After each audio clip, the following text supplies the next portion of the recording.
Assalamualaikum warahmatullahi wabarakatuh dan salam sejahtera. Saya Nur Farhana binti Othman, merupakan pelajar tahun akhir bagi program psikologi di Universiti Kebangsaan Malaysia, dan untuk persidangan kebangsaan sarjana muda Sains Sosial dan Kemanusiaan 2021, saya akan membentangkan kertas kerja saya yang bertajuk Penentu Niat Pusing Ganti Bekerja dalam Kalangan PDRM, Kesan daripada Corak Personaliti dan Regulasi Emosi. Baiklah, seterusnya saya akan menerangkan tentang pengenalan, di mana pada bahagian ini saya akan menerangkan apa itu Polis Diraja Malaysia, corak personaliti dan juga regulasi emosi. Baiklah, Polis Diraja Malaysia ini adalah satu agensi yang ditubuhkan oleh kerajaan untuk melindungi nyawa dan harta benda warga negara. Namun, untuk mencapai objektif organisasi ini, banyak faktor yang perlu dipertimbangkan dan diambil perhatian berkaitan dengan kesejahteraan sumber manusia bagi mengekalkan pekerja dalam organisasi ini, untuk mengelakkan mereka daripada berhenti bekerja disebabkan oleh faktor regulasi emosi dan corak personaliti diri. Manakala corak personaliti diri pula dianggap sebagai satu elemen yang penting untuk mengekalkan pekerja di sesebuah organisasi. Ini adalah tingkah laku yang membezakan antara satu individu dengan individu yang lain, kerana personaliti sering dikaitkan dengan keunikan manusia. Hal ini kerana setiap manusia dilahirkan dengan ciri-cirinya yang tersendiri, iaitu identiti dan karakteristik. Manakala regulasi emosi pula melibatkan proses emosi sebagai modalitas yang berdasarkan transaksi seseorang dengan situasi.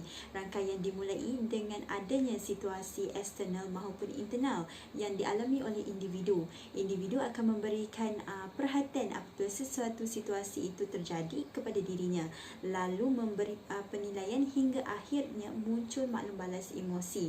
Dan maklum balas inilah di mana ia meliputi tiga aspek, iaitu perilaku nyata, pengalaman subjektif dan perubahan fisiologi. Hal ini kerana maklum balas dari suatu situasi dapat menjadi situasi yang baru untuk proses berikutnya, dan begitulah seterusnya. Baik, seterusnya mengenai tentang latar belakang kajian ini, di mana Polis Diraja Malaysia PDRM yang terdiri daripada 137,574 orang pegawai kanan polis, pegawai rendah polis dan pegawai awam di seluruh negara, merupakan sebuah badan beruniform yang tidak asing lagi di Malaysia. Keanggotaan ini mencerminkan kepelbagaian penugasan yang dijalankan oleh PDRM, dari tugas am yang menjalankan tugas-tugas tradisional kepolisan dan sentiasa berdampingan dengan rakyat, sehinggalah ke pasukan gerakan am yang menjalankan tugas-tugas non-regulatory seperti pencegahan kemasukan pendatang asing tanpa izin dan peperangan menentang kebangkitan pengganas komunis suatu ketika dahulu. Dan perkhidmatan polis ini merupakan satu perkhidmatan awam yang penting untuk dinilai, kerana kajian mendapati bahawa pegawai polis meninggalkan organisasi polis kerana mereka mempunyai mempunyai masalah dengan kurang keseronokan, nepotisme, kekurangan peluang setelah cedera, keperluan peribadi untuk perubahan dan untuk pertimbangan praktikal. Baiklah, pernyataan masalah di sini saya senaraikan 3 pernyataan masalah yang utama, iaitu yang pertamanya mengenai tentang prestasi kerja penjawat awam ini merupakan satu kerisauan di seluruh negara, memandangkan penjawat awam ini merupakan nadi kepada pengurusan sesebuah negara. Tambahan pula, PDRM ini adalah satu badan yang menjadi tulang belakang dalam mempertahankan keselamatan dan kesejahteraan negara. Semestinya isu prestasi kerja ini juga dikaitkan dengan fenomena pusing ganti bekerja yang akan mempengaruhi kestabilan organisasi tersebut. Sesungguhnya kadar pusing ganti bekerja yang tinggi adalah satu keadaan yang tidak sihat kepada organisasi. Baiklah, pernyataan masalah yang kedua adalah tentang regulasi emosi dan corak personaliti pekerja yang tidak selari dengan budaya organisasi, dan hal ini akan menyebabkan kadar pusing ganti bekerja dalam organisasi akan meningkat. Ini akan menggambarkan tahap kecekapan dan keberkesanan pengurusan yang rendah oleh pihak organisasi untuk menemui kegagalan. Oleh itu, amat perlu untuk kita melakukan tinjauan kepada agensi kerajaan berkaitan isu ini.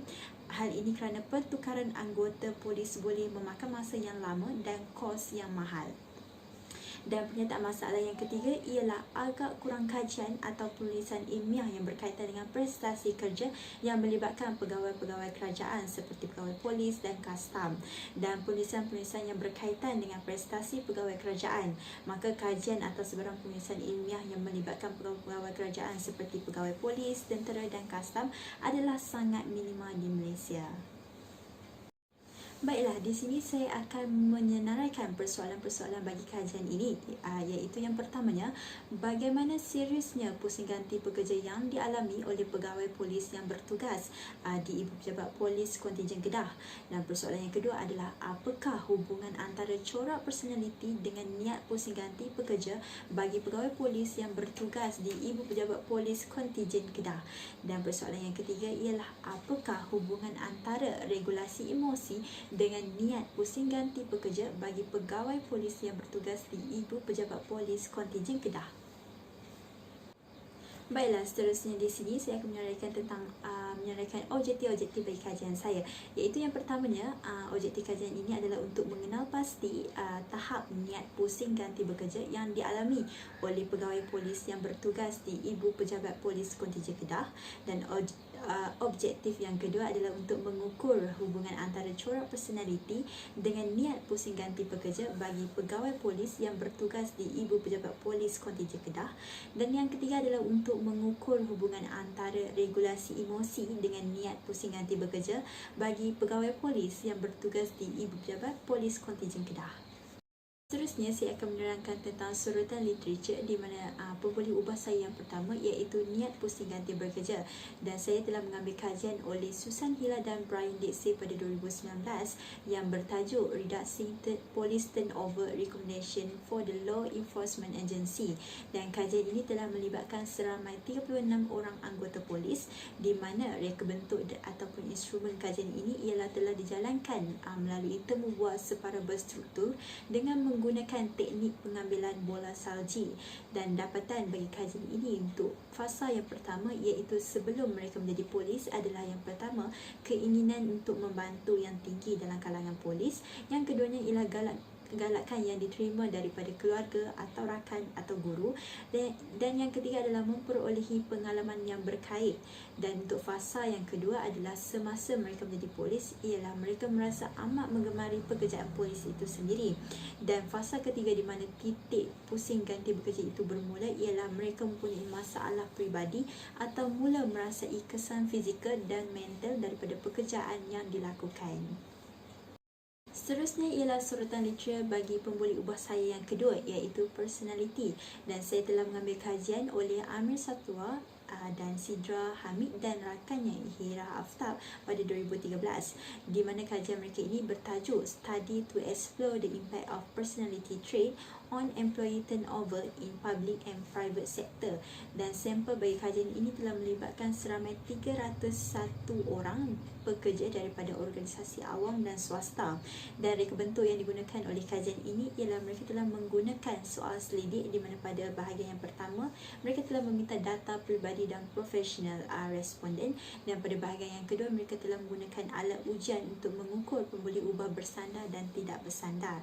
Dan dapatan bagi kajian ini ialah yang pertamanya, kelayakan pekerja tidak memberi kesan terhadap perolehan pekerja, dan yang kedua ialah terdapat hubungan yang negatif, pergantian negatif dengan kesedaran ekstraversi, kestabilan emosi dan kesepakatan, sementara hubungan positif yang lemah dengan keterbukaan untuk dialami.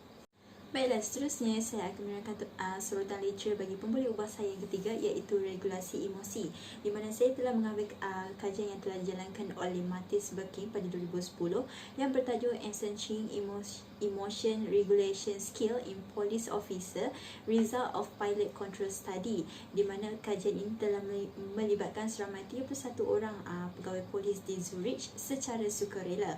Dan kajian ini telah menggunakan Emotion Regulation Skill Questionnaire ERSQ oleh Birkin dan Zinosh 2008 yang mengandungi 5 skala mata sebagai reka bentuk dan instrumen kajian ini. Dan dapatan bagi kajian ini ialah Kedah, pegawai polis akan mengalami kesulitan yang tertentu untuk menerima emosi yang negatif, bertoleransi dengan emosi negatif, menyokong diri mereka dalam situasi yang mencabar secara emosional dan menghadapi situasi yang menimbulkan emosi negatif untuk mencapai tujuan yang penting. Seterusnya ialah hipotesis bagi kajian ini ialah berdasarkan kepada objektif kajian, maka terdapat beberapa hipotesis bagi hasil dapatan kajian ini, iaitu yang pertamanya, niat pusing hati pekerja dalam kalangan pegawai polis yang bertugas di Ibu Pejabat Polis Kontijen Kedah berada di tahap yang sederhana. Dan yang kedua ialah terdapat hubungan yang positif antara corak personaliti dengan niat pusing ganti pekerja bagi pegawai polis yang bertugas di Ibu Pejabat Polis Kontijen Kedah. Dan yang ketiga ialah terdapat hubungan yang positif antara regulasi emosi dengan niat pusing ganti bekerja bagi pegawai polis yang bekerja di Ibu Pejabat Polis Kontijen Kedah. Baiklah, pada bahagian metodologi ini pula saya akan menerangkan tentang 5 perkara, iaitu yang pertamanya mengenai reka bentuk kajian, dan yang keduanya ialah tentang lokasi kajian, yang ketiganya tentang persimpulan, yang keempat mengenai instrumen kajian, dan yang kelima mengenai analisis data. Baik, kita pergi kepada yang pertama, iaitu tentang reka bentuk kajian, di mana reka bentuk ini reka bentuk sesuatu kajian adalah kaedah tertentu untuk kita memperolehi maklumat yang diperlukan untuk menjelaskan objektif kajian tersebut. Dan dalam kajian ini, reka bentuk kajian telah memfokuskan kepada kajian berbentuk tinjauan dengan menggunakan reka bentuk tinjauan secara kuantitatif. Dan kajian berbentuk tinjauan ini telah digunakan dalam kajian bagi mengenal pasti penentu niat pusing ganti bekerja dalam kalangan pegawai polis di Ibu Pejabat Kontijen Kedah. Dan setelah tinjauan awal dilakukan, lokasi kajian telah dipilih berdasarkan kepada beberapa kriteria bagi memastikan lokasi tersebut memberi keputusan yang memuaskan sebagai pengukuran. Dan pemilihan lokasi penting bagi memastikan objektif kajian itu tercapai. Maka saya telah menjalankan kajian ini di Ibu Pejabat Kontijen Alustar Kedah. Dan bagi mengurangkan ralat pengukuran, penjimatan masa dan kos perbelanjaan dalam menjalankan penyelidikan, maka perancangan awal bagi penentuan persimpulan perlu dijalankan dan ditetapkan. Maka kajian ini telah menetapkan sampel kajian adalah pegawai polis yang bekerja di Ibu Pejabat Polis Kontijen Kedah, dengan saiz sampel yang diperlukan bagi kajian ini adalah sejumlah 234 orang pegawai polis. Dan untuk instrumen kajian pula, saya telah menggunakan 3 instrumen yang berbeza, iaitu yang pertamanya adalah Turnover Intention Questionnaire TIQ oleh Sagan 2013, dan yang keduanya ialah Emotional Regulation Questionnaire ERQ oleh Gross, JJ dan OO pada 2003, dan yang ketiga saya telah menggunakan Inventory 5 Faktor Big 5 Inventory BFI oleh Dr. Norbaya Abdul Kadir yang di 2014, dan analisis data ialah analisis korelasi dan analisis regresi linear berganda dengan menggunakan SPSS.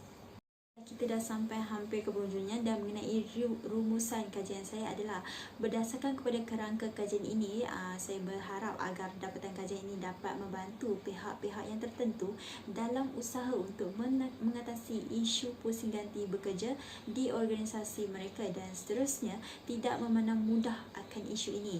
Dan saya juga berharap agar kerangka kajian ini dapat digunakan oleh pengkaji-pengkaji yang seterusnya untuk menjalankan kajian dalam aspek yang sama, agar isu pusing ganti pekerja dalam kalangan PDRM di negara kita sentiasa dipantau bagi menjamin kredibiliti mereka sebagai tulang belakang negara. Akhir sekali, saya mengucapkan ribuan terima kasih kepada pihak Persidangan Kebangsaan Sarjana Muda Sains Sosial dan Kemanusiaan 2021 kerana telah membuka dan peluang ini untuk saya berkongsi kertas kerja saya di Persada 2021. Semoga kita berjumpa lagi. Terima kasih.